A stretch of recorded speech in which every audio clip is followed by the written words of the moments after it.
C'est un lieu où on aime la présence de Dieu, ici, et je suis content d'y revenir. Et pour commencer, avant de vous donner le titre de ce message, j'avais une pensée prophétique sur le cœur. Et le Seigneur dit ce matin à son Église, je n'ai pas changé. Je suis le même, hier, aujourd'hui, éternellement. Les circonstances changent, les théories changent, les doctrines changent, ton cœur peut changer, mais moi, je n'ai pas changé. Je reste Dieu et je suis sur mon trône d'autorité, sur mon trône de victoire. J'ai tout accompli à la croix pour toi, pour que mes fils et mes filles puissent avoir un avenir et une espérance.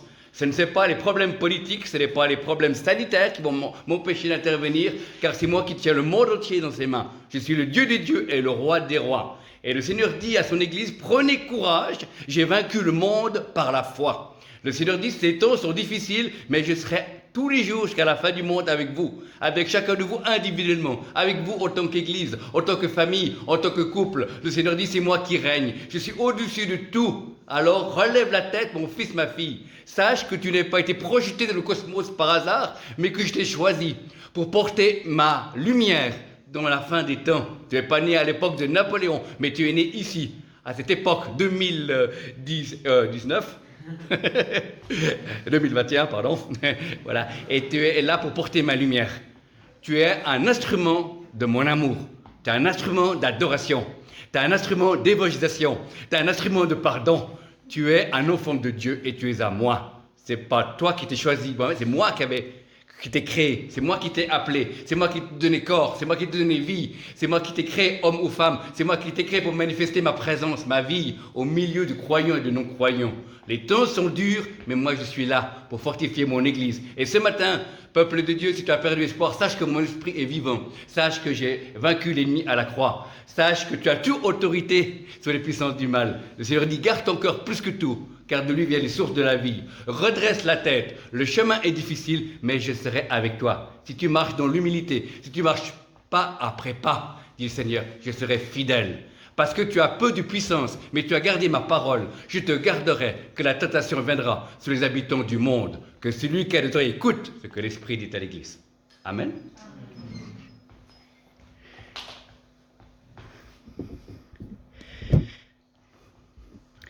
Alors le titre de ce message, ce n'est pas je vais mettre mes lunettes, mais j'ai besoin, je vois bien spirituellement, mais physiquement j'ai besoin un peu d'aide. Voilà. Le titre de ce message de ce matin, c'est lâcher le contrôle. Amen, comme je suis mis devant Dieu, et le Seigneur m'a dit, tu vas parler à cette communauté qui m'aime. Et avant de développer le message, pendant la louange, j'ai eu deux visions pour l'Église que vous êtes. La première image, j'ai vu, le Seigneur m'a rappelé une situation où j'étais en montagne et il y avait du treillis vraiment super épais qui empêchait les rochers de tomber dans les routes où vous pouvez passer. Vous voyez vraiment les rochers derrière les treillis transparents, je ne sais plus où c'est au Valais, et on longeait la route et ça tenait. Et ça fait des années que ça tient. Amen. Et le Seigneur dit, c'est la même chose pour l'Église. C'est le même système. Dieu veut vous garder ensemble. Il y a les circonstances individuelles, communautaires, la pression de l'ennemi, la pression sanitaire, la pression qui veut vous séparer. Et le Seigneur dit non, restez ensemble. C'est dans l'unité, l'humilité et l'harmonie que vous serez les plus forts. Amen.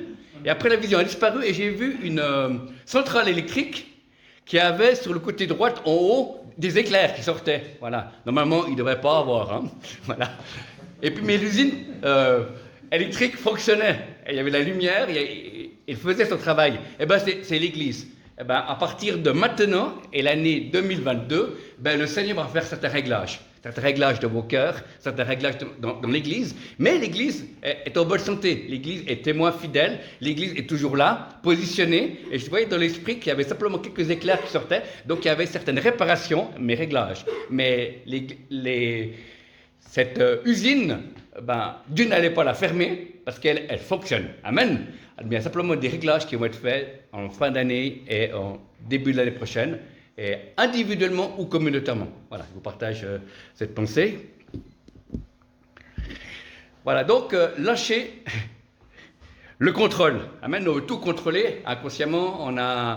On est formaté depuis l'enfance à vouloir contrôler, voilà, pour nos études, pour notre vie, pour voir, voilà.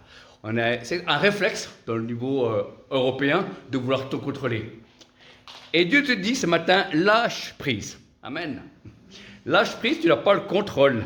Lâche pas la foi, mais lâche prise. Des fois tu t'inquiètes, des fois tu exagères, des fois tu fais des choses, des décisions qui sont dues aux émotions.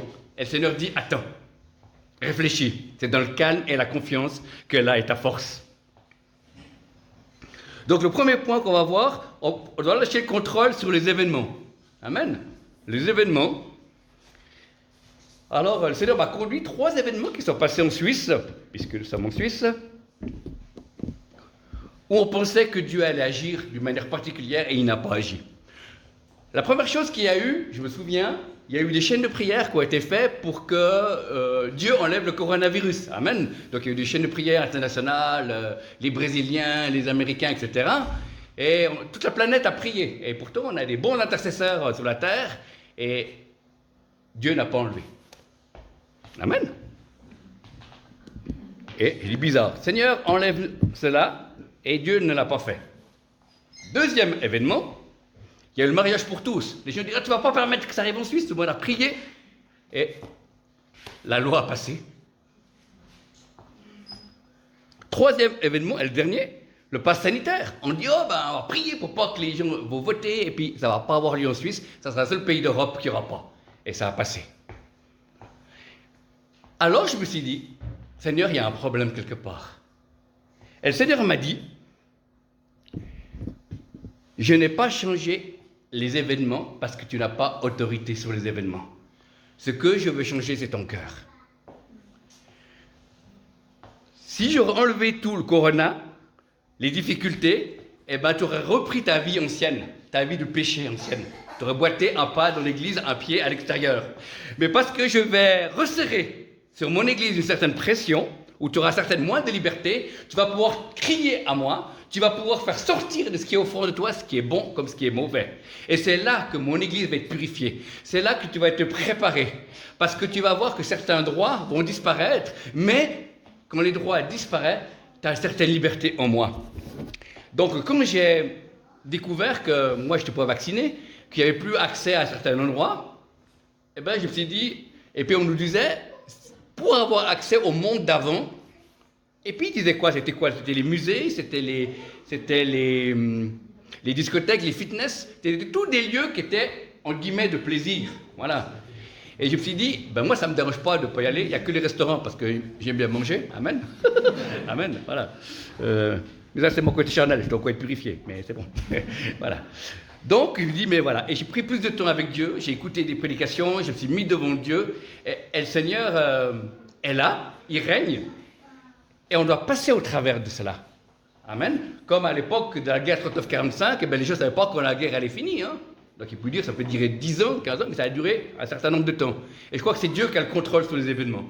Et par nos inquiétudes, par ce que l'on pense, par les médias, eh ben, on est influencé, et puis on n'écoute pas ce que Dieu veut faire. Amen. Et je crois que pour nous, en tant que chrétiens, moi j'écoute le téléjournal, le RTS, mais c'est tout. Le reste de la journée, on m'envoie plein de choses sur le corona ou autre chose, mais j'écoute pas. Non, je ne veux pas remplir ma tête des choses comme ça, je veux remplir la tête des choses de Dieu. Amen. Parce que je suis au fond de Dieu. Voilà, on quittera cette terre pour on est préparé pour l'éternité. Amen. L'éternité, c'est là qui est prévu pour nous. Alors, c'est le décor qui change, mais Dieu ne change pas. Il veut notre cœur. Il veut qu'on reste des adorateurs, qu'on reste des fils et des filles de Dieu dignes et qui portent sa lumière. Et c'est lui qui fera les exploits au travers de nous. C'est lui qui guérira. C'est lui qui agira. Mais on n'a pas autorité sur les événements, sauf s'il y a une parole prophétique. Amen. Et puis, dans le petit contexte, dans les petites situations, on peut avoir autorité. Alors, je vais vous donner un exemple concret. J'étais dans la rue il y a quelques années en arrière, et puis je voyais un couple qui se dispute. Bon, c'est à peu près normal, hein, que ces choses arrivent là dans le monde. Et puis, je ne sais pas pourquoi j'ai dit, je voulais les évangéliser, puis j'ai dit, ils se disputent. Oh là là, qu'est-ce que je vais faire? Et d'un coup, je me suis retourné et j'ai dit, esprit de dispute et de division, je te lis au nom de Jésus. Incroyable. Aussitôt, c'est comme si qu'il était en contact avec ces esprits était lié. Et les gens étaient calmes, tranquilles. Je suis arrivé vers eux, je peux leur témoigner de Jésus. Et quand je suis parti, ben, la dispute a repris, mais le temps de leur parler, vous voyez. Donc on peut avoir autorité dans les moments que Dieu nous permet. Mais sinon, on n'a pas d'autorité sur les événements, on doit les traverser. Amen. Comme le peuple juif a traversé la guerre, hein, traversé la Shoah. Ça n'a pas été inévitable. Et puis pour d'autres personnes, ben, ils ont traversé la grippe espagnole, etc., des pestes, voilà. Et nous, on marche dans l'histoire, amen. On marche avec Dieu. Et puis le but, c'est de pouvoir pas être parfait, mais rester fidèle à Dieu, c'est ça. Dieu m'a dit, il faut que mon peuple reste fidèle. Et l'ennemi, les médias, le monde, notre vie nature, fait tout pour faire croire que Dieu n'existe pas, que Dieu n'a plus de puissance, que Dieu t'aime plus, amen. Mais c'est tout le contraire. Il ne faut pas regarder au décor, il faut regarder à la parole de Dieu, qui est oui et amen. Regardez aux paroles prophétiques que tu as reçues. Dieu n'a pas changé, il accomplira son œuvre. Personne n'a stoppé Dieu jusqu'à maintenant, ça n'a pas commencé aujourd'hui. Il est le même hier, aujourd'hui et éternellement. Et c'est vraiment en prenant du temps dans sa présence. Pas forcément longtemps, pour ne pas culpabiliser les gens, mais de qualité. Quand on discute avec plusieurs hommes et femmes de Dieu, c'est intéressant qu'eux, ils ne prient pas forcément longtemps, mais un temps de qualité. Et moi, je plaidais pour ça, que dans les églises, dans les groupes de prière, nous puissions prendre des temps de qualité, que ce soit qu'une demi-heure, qu'une heure, mais temps de qualité dans la présence de Dieu. Amen. Ne soyons pas dérangés par les portables, les SMS, les choses qui peuvent arriver. Amen. Mais que nous puissions rester connectés à celui qui est le chemin, la vérité et la vie. Donc les événements qui nous arrivent, ils sont là, on ne va pas les nier, mais ce n'est pas ça qui va déterminer mon amour pour Dieu. Ce n'est pas ça qui va déterminer ma foi. Ce n'est pas ça qui va m'empêcher de prêcher. Ce n'est pas ça qui va m'empêcher de servir et qui va m'empêcher d'aimer. Et là aussi, en discutant avant avec Luc, on a vu que c'est bien faire des cultes par streaming. On voit sur vidéo, c'est bien. Mais maintenant, le problème qu'il y a, en tout cas en France, certains pasteurs m'ont dit, bien, des gens ne veulent plus venir à l'église, c'est tellement plus confortable de regarder. Voilà. Et je crois que c'est faux. Il faut revenir au présentiel, il faut revenir dans le cœur de Dieu. Mais s'il y a des moments plus difficiles où la loi dit qu'on ne peut pas se réunir, ben, pour nous, les cultes au streaming, les Zooms qui ont été faits dans nos groupes de prière ou international, a de l'importance pour garder la foi. Amen. Parce qu'on a besoin de la foi. Mais c'est bien de revenir, il faut être connecté dans l'église. Et beaucoup de chrétiens se sont déconnectés. Pas de Dieu, mais des églises. Tu as besoin d'une famille. C'est le prophète Pierre Delmartin qui dit, si tu veux traverser cette fin des temps, il y a 3 choses, il faut que tu ailles. Il faut que tu approfondisses ta relation avec Dieu, numéro 1. Numéro 2, tu ne peux pas être tout seul. Même caché dans une cave, même sur une montagne, tu as besoin de la famille de Dieu. Tu as besoin de la prière des autres, tu as besoin que tu pries pour les autres, tu as simplement aussi besoin de prendre un café. Et la 3e chose, eh ben, tu dois faire d'après les événements. Tu ne peux rien prévoir à l'avance. Les frontières peuvent fermer, on ne peut plus partir en avion, etc. On doit faire d'après les événements. Dès que l'événement a lieu, eh ben, après on peut voir comment on peut survivre, comment on peut avancer. Mais ce qui compte, c'est garder la foi. Amen. Celui qui persévérera jusqu'à la fin sera sauvé. Ensuite, on a vu le premier, lâcher prise, le contrôle sur les événements. Le deuxième, c'est lâcher prise sur les membres de nos familles. Je répète, lâcher prise sur les membres de nos familles. C'est que nous, en tant que parents, moi je suis un fils qui fait des études, voilà, les 2 choses quand on est papa, maman, les 2 choses qu'on fait le plus, ça commence par P. C'est prier et payer. Hein, c'est les choses que les parents font le plus, c'est prier et payer. Voilà, j'ai découvert ça. Amen. Mais c'est bien, c'est notre rôle de papa et de maman. Amen. Mais des fois, on a peur pour nos enfants et il faut les laisser aller. Il faut être comme les parents de Moïse, qui ont laissé Moïse aller sur le petit panier, sur la mer du monde, et laisser la souveraineté de Dieu. Nos enfants sont comme nous, ils ont été appelés de Dieu, ils ont été créés pour nous. Et nous, on doit les aimer. On doit les enseigner, bibliquement, on doit être un modèle pour eux de foi et d'amour, et d'accueil et de conseil, et les laisser libres faire leur expérience. Et Dieu, qui est puissant, qui nous a permis qu'on le rencontre, va rencontrer nos enfants. Amen. Alléluia. Il y a des choses qui se passent, on voit que la jeunesse aussi est attaquée, pas seulement par le corona, mais également par des esprits de peur, de crainte, de suicide, des choses comme ça. Et là, nous croyons que là où le péché abonde, la grâce de Dieu surabonde. Nous croyons que Dieu prépare une jeunesse en Suisse, comme partout de la francophonie, une jeunesse qui va être pure et qui va relever le défi et qui va être un témoin pour ce monde. Nous le croyons et nous le proclamons, parce que rien n'est impossible à Dieu. Il faut lâcher prise sur nos conjoints, sur nos belles-mères, sur la parenté, en sachant que Dieu a une destinée pour chacun. Soit la personne qui soit dans nos familles entre pas, mais il y a une destinée, il y a des choix. Dieu ne forcera personne. Il y aura au ciel pas des gens qui disent « Ben moi, je ne voulais pas être sauvé, je suis là éternellement avec vous. » Non, pas du tout. Il n'y a que des volontaires. Amen. Dieu cherche des cœurs. Et dans les circonstances difficiles, des fois, Dieu peut permettre dans nos vies pour qu'on le rencontre. Amen. C'est toujours dans les moments difficiles que, en général, on se convertit. Rarement, les gens sont convertis quand ils ont tout réussi. Amen. Alors, parfois, je vais donner cet exemple parce que Dieu peut faire avec nous d'une manière illustrée. C'est-à-dire qu'il y avait, au bord du lac Léman, une personne qui est tombée à l'eau et qui commençait à se noyer. Et il y avait un sauveteur qui était là et qui regardait la personne. Et puis, la personne qui était à côté, qui était son copain, lui dit « Mais pourquoi tu ne sautes pas? Va l'aider. » Puis il dit « Non, je ne saute pas maintenant. » Puis la personne commençait un peu à prendre l'eau, à paniquer, et il le laissait. Puis il dit « Mais vas-y, saute. » Puis il dit « Non, pas maintenant. » Au bout d'un moment, il a décidé, il a sauté. Et il a été sauvé, cette personne. Et il l'a ramené au bord, et il a dit à son copain « C'est pas sympa, tu aurais pu sauter au moment que lui est tombé dans l'eau. » Et lui, il a dit, cet homme est 2 fois plus lourd que moi.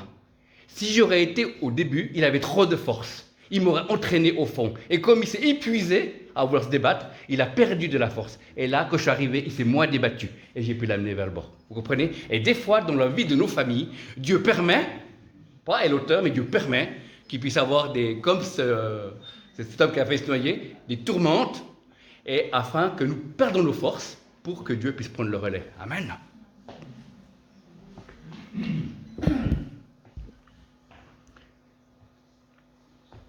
C'est bien d'aimer nos enfants, d'aimer les membres de la famille, je crois que c'est juste. Mais des fois, on est un peu trop protecteur, ou surprotecteur, voilà. Mais on n'a par contre pas les lâcher dans la prière. Moi, je suis quelqu'un qui était 100% païen, qui était sauvé, et puis quand je suis arrivé dans l'église, il y avait des enfants de chrétiens. La différence entre des personnes comme moi, 100% païens, puis des enfants de chrétiens, c'est que les enfants de chrétiens ont été protégés, que nous, on a tout pris sur la tête. C'est pour ça qu'on a eu besoin après de relations d'aide et de délivrance, et voilà. Il a fallu quelques années pour me chasser tous les démons existants et inexistants qu'il y avait en moi. Voilà. Mais c'est Dieu qui règne. Amen. Voilà. Au sujet du nouveau variant, les Micron, là. Moi, je dis, il faut l'attraper pour le tuer, l'attraper et le faire cuire au four au micro-ondes.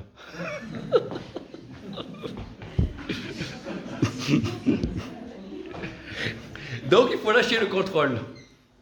Lâcher le contrôle, à un moment donné, c'est bien de faire le mieux qu'on peut, et puis à un moment donné, lâcher le contrôle. Je prends un exemple. Plusieurs fois que mon épouse, on va des fois servir ensemble, elle fait la louange et moi je fais la prédication. Et tout d'un coup, quand on est des fois sur place, on a des problèmes de micro, on essaye de régler les choses. Et après, tout d'un coup, on lâche et c'est Dieu qui prend le relais. Mais nous, on a fait le mieux qu'on pouvait. Et s'il y a des détails qui détruisent, on fait confiance à Dieu. Et là, Dieu agit. Amen. Et des fois, Dieu attend qu'on lâche prise et que lui puisse prendre le relais. Amen. C'est pas facile, ça demande de l'humilité, ça demande de la sagesse, mais il n'y a qu'un moyen, après Dieu agit, parce qu'on lui fait de la place. Soit c'est toi qui agis, soit c'est Dieu qui agit. Alors choisis qui tu veux qui agisse. Amen. Donc lâchez le contrôle sur les membres de nos familles, mais jamais arrêter de prier pour eux et de les aimer. Amen. Et de les pardonner. Amen. Alors mon fils, il a dit, moi je ne veux pas aller dans l'église où il y a papa et maman, voilà. Il a trouvé une communauté, et puis là, il grandit avec des amis. Et puis c'est pas grave, c'est une communauté qui se voit le samedi soir, parce qu'ils ont le but de toucher les jeunes. Alors ils font un culte tous les 15 jours, le samedi soir. pour pouvoir toucher les gens qui ne peuvent pas se lever le matin. Voilà, amen. Et ben, ce qui compte, c'est que la parole de Dieu soit prêchée, qu'il y ait l'amour, la communion fraternelle, amen, et il grandit. On a la possibilité, ici en Suisse, d'avoir plusieurs familles d'église ou de groupes de prière. Il y a un bon choix et on peut s'engager. Amen. Donc lâcher prise sur les membres de nos familles. Mais pas arrêter de les aimer, de prier pour eux et de les pardonner. Et de nous pardonner aussi à nous-mêmes pour les erreurs qu'on a faites. J'ai fait des erreurs avec mon fils, j'ai fait des erreurs en débutant dans être responsable d'un groupe de prière, etc. Mais il faut persévérer. Percez et vous verrez. Amen. Il faut continuer. Et c'est là que Dieu peut nous transformer ou nous donner des indications. Va à droite, va à gauche, attends. Mais si on arrête, on ne fait rien du tout, il ne peut pas nous encourager. Amen. Voilà. Donc, lâcher prise sur les événements, lâcher prise sur les membres de nos familles. Et le troisième point, c'est lâcher prise sur l'église locale ou l'église de maison. Amen. Parce qu'on a dans notre tête, l'avant-Covid, de voir l'église, c'était bien. Mais maintenant, à cause des lois sanitaires, à cause des difficultés des gens, c'est plus difficile de nous réunir. Déjà, quand il y a les vaccinés et des non-vaccinés, dans la même famille, ils ne pouvaient même plus aller à l'église.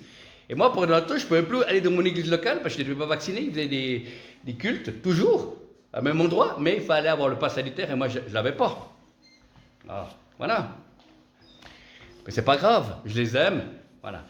Mais il ne faut pas arrêter de s'aimer, il ne faut pas que ce soit un moyen de division, que l'ennemi utilise cela entre les vaccinés et les non-vaccinés. On est tous ensemble. Hein. Voilà. Dieu n'a pas dit je vaccinerai mon église, il a dit je vous baptiserai le Saint-Esprit et le feu. Amen. Nous sommes appelés à être vaccinés par le Seigneur, mais pas par les vaccins naturels, mais par les vaccins de Dieu. Amen. Afin que nous puissions avoir le virus du Saint-Esprit. Amen. Avoir la passion de Jésus. Amen. Pour redécouvrir la passion de la prière, la passion pour la parole, la passion pour ton prochain. Amen. Alléluia. Et puis avec Dieu, le virus de Dieu n'a pas d'effet secondaire. Amen. Alléluia. On peut aller de l'avant.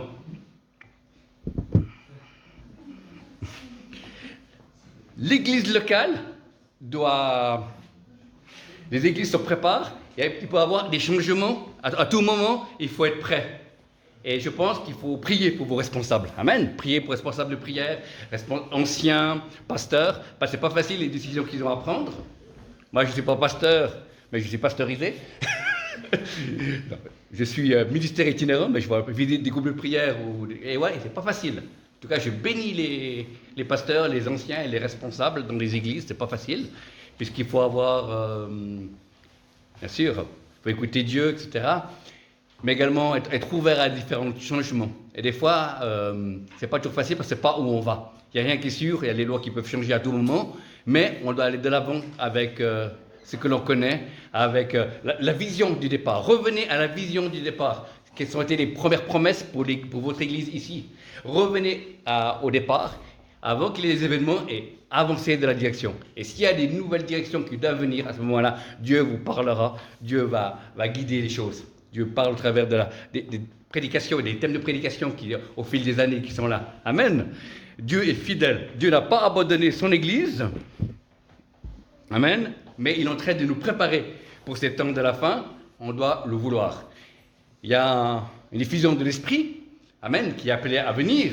Et un serviteur de Dieu a dit, tout le monde sera utilisé. Dieu mettra personne de côté, sauf si toi-même, tu te mets toi-même de côté. Que tu ne changes pas de vie, que tu ne purifies pas ton cœur, que tu ne te gardes pas, tu ne te sanctifies pas. Là, tu seras mis de côté. Mais ce n'est pas Dieu qui te mettra de côté, c'est toi, par ta propre vie, qui as choisi de ne pas rentrer dans ces manifestations, ce souffle de l'Esprit avant le retour de Jésus. Alléluia. Amen. C'est pour ça, Saint, Saint, Saint est l'Éternel des armées. Il n'a pas changé. Il est toujours le Dieu de sainteté, mais également le Dieu d'amour, de pardon, lent à la colère, riche en bonté, plein de miséricorde. Dieu est toujours là pour nous aider. Amen.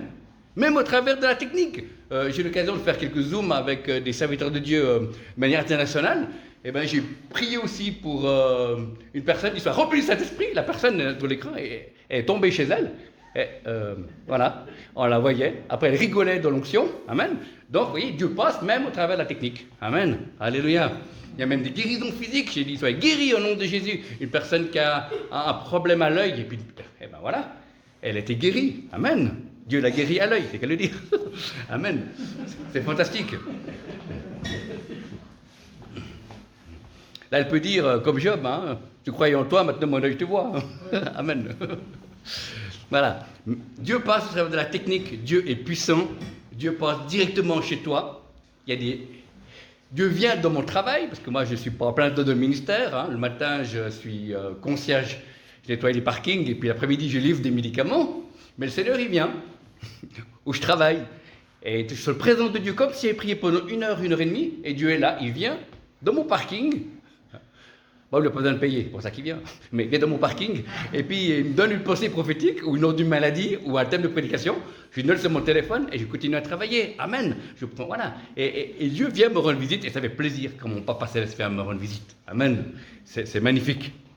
C'est un acte d'amour. Amen. Et Dieu veut redonner, en cette fin de temps, la joie. Amen. Mais pas la joie pour les circonstances, mais la joie par le Saint-Esprit. Amen. Ça m'appelait être un peuple de joie. Amen. Pas à cause des circonstances, mais à cause de sa présence. Je répète, on est joyeux pas à cause des circonstances, mais à cause de sa présence. Amen. Et Dieu veut redonner la joie que l'ennemi veut enlever. Donc, on a vu lâcher prise sur les événements, lâcher prise sur les membres de nos familles, et l'église locale et l'église de maison. Continuer à pouvoir exercer la parole et s'attendre que Dieu va encore agir. Amen. Dieu va nous garder. Dieu va même encore arriver Moi, j'ai appris qu'un groupe de prière, tous les 15 jours, il y a une personne qui baptise du baignoire de la région d'enregistrement. C'est bien. Amen. Parce qu'ils évangélisent pas par poignée, mais par un à un.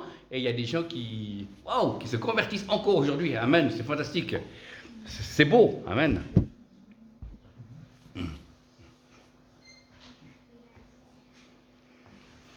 Certains me disent, mais Martin, il faut plus des églises locales ou des églises de maison. Et moi je dis, il faut les deux. Amen. L'église locale ne remplacera pas les églises de maison, comme les églises de maison ne remplacera pas l'église locale. Mais le principal, c'est d'aller là où Dieu veut que tu sois et que tu serves. Amen. Il y a des gens, je sais, qui ont essayé d'être une église locale, ils n'ont pas réussi parce qu'il y avait des dons d'évangélistes et on ne les laissait pas faire. Et ils sont partis de l'église pour faire une église de maison avec d'autres personnes. Et ils ont gagné une dizaine de personnes à Jésus en moins d'une année. Alléluia, gloire à Dieu. Le principal, ce n'est pas le lieu, le principal, c'est que tu sois à l'endroit que Dieu veut que tu sois heureux, que tu développes et que tu attendes le retour de Jésus avec joie et paix et sérénité. Donc Dieu veut notre cœur. Dieu nous montre qu'il ne faut pas regarder aux circonstances extérieures, mais regarder à ce que l'Esprit dit, qu'il faut se fortifier, qu'il faut garder les yeux fixés sur lui et passer du temps dans la louange et de l'adoration. Alors souvent, quand je vais livrer mes médicaments, souvent je mets la musique avec la louange et je loue Dieu. Amen. Je ne ferme pas les yeux parce que je conduis, mais je loue Dieu et je chante de tout mon cœur. Et je sens des fois la présence de Dieu qui vient dans la voiture. Et c'est une voiture sainte. Voilà. Comme ça, je peux rouler dans ma destinée, direction de ma destinée. Amen.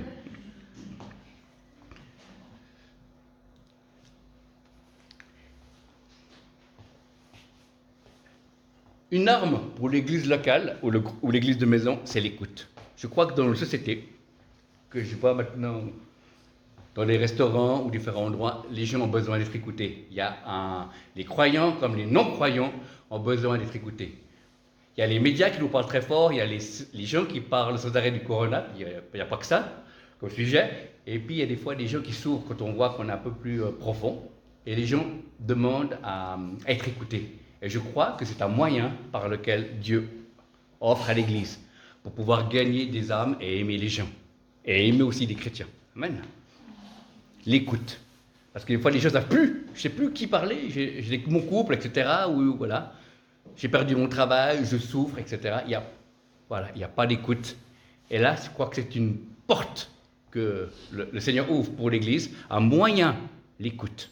Ce n'est pas spectaculaire, ce n'est pas des multitudes, mais je crois que si on peut en gagner plusieurs par ce moyen-là, par l'écoute. Voilà, je vous soumets cela. Donc on a vu les 3 points sur les événements, sur les membres de vos familles qu'il faut lâcher prise, sur l'église locale et les maisons. Et la conclusion, c'est la persévérance. On ne va pas s'arrêter là, hein, qu'il y ait différents nouveaux variants qui sortent. Hein. Certains disent, il y a un humoriste français qui a dit vivement que vienne le variant français, parce que dans 3 mois je vais être en grève et puis ça sera fini. Voilà.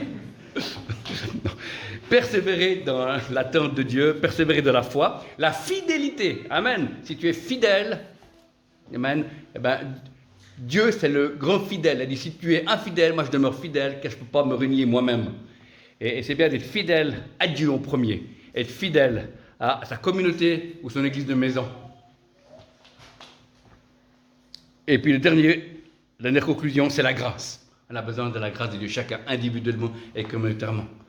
Et plusieurs fois, je dis, mais Seigneur, merci de m'avoir sauvé. Parce que comme tous les gens que mon épouse et que mon fils et que moi je vois qui ne sont pas sauvés, combien d'inquiétude il y a dans le cœur. Et là, nous, on est en paix. Pas parce que tout va bien, mais parce que lui, il est là. Amen. Et c'est beau de savoir que quand les gens sont déstabilisés, eh ben nous, on doit être moins déstabilisés ou pas déstabilisés parce qu'il y a sa présence. C'est pas une autosuggestion, oui, je crois que Dieu est là, et puis non, pas du tout. C'est quelque chose de réel. Jésus a dit, je ne serai pas orphelin, je vous envoie mon esprit. Il sera avec vous jusqu'à la fin du monde. Amen. Et à la fin du monde, on n'y est pas encore, mais on est en direction. Amen. Donc on doit se préparer et persévérer. En tout cas, que le Seigneur vous bénisse. En tout cas, je sens qu'il y a vraiment un amour de Dieu ici et que c'est bien de continuer, de persévérer ensemble. Et maintenant, on va débuter un petit temps prophétique. Il n'y aura pas des paroles pour tout le monde, hein, je tiens à le dire à l'avance, mais plusieurs personnes recevront des paroles. Voilà. En tout cas, merci d'avoir entendu la parole de Dieu. Seigneur, je vais te prier pour ces 3 points au sujet des membres de cette église. Seigneur, s'il y a des gens qui ont la peine à lâcher prise sur les événements, eh ben, Seigneur, tu les bénis et tu leur parles durant cette semaine, tu leur donnes le shalom. La Bible dit, vous donne la paix que le monde ne connaît pas, que ces gens-là puissent lâcher prise sur les événements, qui d'ailleurs n'ont pas autorité. Ensuite, je vais te prier pour la deuxième catégorie de gens qui ont le contrôle, conscient ou inconscient, sur les membres de leur famille, que ce soit leurs conjoints, leurs enfants, leur belle-mère, leurs parents, leurs cousins, leurs cousines. Amen. Eh ben, je prie qu'ils puissent lâcher prise en sachant que toi, tu as une destinée, tu les as créés avant la fondation du monde. Et tu as dit que tu seras sauvé, toi et ta famille. Amen. Alléluia. Merci, Seigneur, d'intervenir par des conversions, par des réconciliations, par des pardons dans toutes les familles, dans le nom de Jésus. Alléluia. Et troisième, je prie pour ceux qui puissent lâcher prise sur l'église locale et les maisons l'église de maison. Afin de dire, mais non, moi je ne vois pas l'église comme ça, l'église doit revenir comme elle était avant le Covid, ou bien on donne dans notre cœur des ordres aux pasteurs, ou voilà, non, je crois qu'il faut rester ouvert à la direction de l'esprit. Je prie que ces gens-là puissent aussi lâcher prise et continuer à servir et à adorer. Dans le nom de Jésus-Christ, Amen et Amen. Alléluia. Merci Seigneur. Alors on va demander le prénom et puis on va